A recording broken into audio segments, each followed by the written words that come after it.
विश्वास पत्थर को भगवान बना सकता है और अविश्वास भगवान के बनाए इंसान को पत्थर दिल बना सकता है। जीवन में कठिनाइयां हमें बर्बाद करने नहीं आती है, बल्कि ये हमारी छुपी हुई सामर्थ्य और शक्तियों को बाहर निकलने में हमारी मदद करती है। कठिनाइयों को ये जान लेने दो कि आप उससे भी ज्यादा कठिन हो। किसी डिग्री का ना होना दरअसल फायदेमंद है।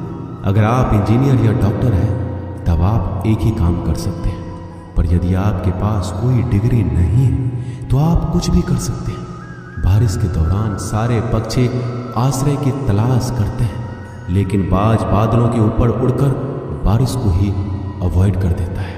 ब्रह्मांड की सारी शक्तियां पहले से हमारी हैं। वो हम ही हैं जो अपनी आंखों पर हाथ रख लेते हैं और फिर रोते हैं कि कितना अंधकार है। अगर आप उन बातों एवं परिस्थितियों की वजह से चिंतित हो जाते हैं जो आपके नियंत्रण में है ही नहीं, तो इसका परिणाम समय की बर्बादी और भविष्य का पछतावा है।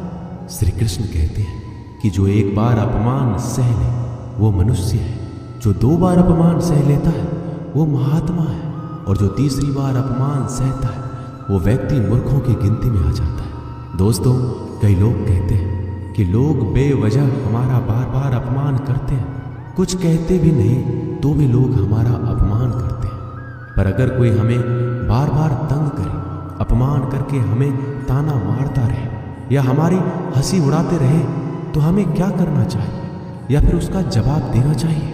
यदि आप बार बार अपमान सहते रहेंगे तो आप खुद को हमेशा अपमानित महसूस करेंगे और लोग भी आपकी कद्र करना छोड़ देंगे। कोई भी आपको कुछ भी कहकर चला जाएगा। यदि आप चाहते हैं कि कोई आपका अपमान ना करे तो आपको अपने स्वाभिमान की रक्षा खुद करनी होगी। सहनशीलता में और मूर्खता में बहुत अंतर है। जो इंसान गलत करता है, अत्याचार करता है, अन्याय करता है, वो तो पाप का भागी है ही, पर जो इंसान चुप होकर अत्याचार को, अन्याय को सहता है, वो भी पाप का भागी है। क्योंकि अत्याचारी को, अन्याय को पहले बार में ही रोक दिया जाए तो उसकी हिम्मत बढ़ेगी नहीं। अगर हम उसे छूट दे देंगे, उससे कुछ नहीं कहेंगे, अगली बार वह हमें और सताएगा। इसलिए आपका धर्म है कि अपने सम्मान की रक्षा करो। इस दुनिया में सबसे महंगी चीज होती है सम्मान। सम्मान ऐसे ही किसी को मुफ्त में नहीं मिल जाता। इसको अपने चरित्र से, अपने अच्छे गुण से, स्वभाव से कमाया जाता है। यदि आपके सम्मान पे, स्वाभिमान पे चोट आए तो आपको उसकी रक्षा करनी चाहिए। यदि आप चाहते हैं कोई भी आपका अपमान ना कर सके, कोई भी आपके सम्मान को, स्वाभिमान को चोट ना पहुंचाए, तो 3 बातें आप हमेशा याद रखना। पहली बात, कुछ लोग कहते हैं हमें कोई कुछ बोल जाता है, हम तो चुप रह के सह लेते हैं, क्या करें, कैसे जवाब दें? तो अपनी इस आदत को बदलिए। कई लोग जो सहते रहते हैं और जब उनकी सहन शक्ति खत्म हो जाती है तो एकदम बम की तरह फट जाते हैं। इससे उनके रिश्ते भी टूट जाते हैं और वो खुद भी पछताते हैं। हम जवाब देते हैं तो झगड़े हो जाते हैं, हम जवाब देते हैं तो हम बुरे बन जाते हैं। इसका कारण ये है कि आपको बात करना नहीं आता। किसी की बातों का जवाब देने का मतलब ये नहीं कि हमें झगड़ा करना है या हमें क्रोध करना है। अगर कोई आपसे ऐसे शब्द कहता है जो अनुचित है तो सहज भाव में आपको उनका उत्तर देना चाहिए। किसी की बातों पर उत्तर देना झगड़ा करना नहीं होता, क्रोध करना नहीं होता। आपको सीखना है बिना क्रोध किए लोगों के बातों का कैसे उत्तर दे सकते हैं। कई लोग कहते हैं हम बात करते हैं तो झगड़ा हो जाता है। कई लोग कहते हैं हम एक जवाब देते हैं तो सामने वाला हमें दूसरा जवाब देता है, जिससे हम चुप हो जाते हैं।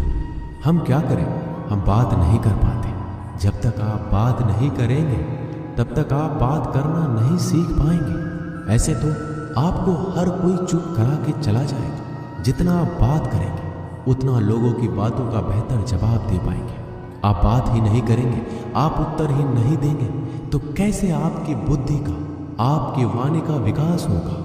एक व्यक्ति तैरने गया। जब वो पहले दिन तैरने के लिए पुल में उतरा तो उसे तैरना तो आता ही नहीं था, तो वो डूबने लगा। उसका दोस्त वहीं पास में खड़ा था। वह व्यक्ति हाथ पैर चलाने लगा पर वो डूबता जा रहा था। फिर उसके दोस्त ने देखा कि ये डूब ना जाए, फिर उसको बचाकर बाहर ले आया। वह व्यक्ति पानी से इतना डर गया, उसने कहा मैं पानी में अब तभी जाऊंगा जब मुझे तैरना आ जाएगा। क्या ऐसा संभव है?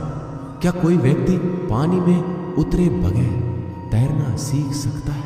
ठीक उसी प्रकार जब आप लोगों के बातों का उत्तर नहीं देंगे, जवाब नहीं देंगे, तो आपको बात करना कैसे आएगा?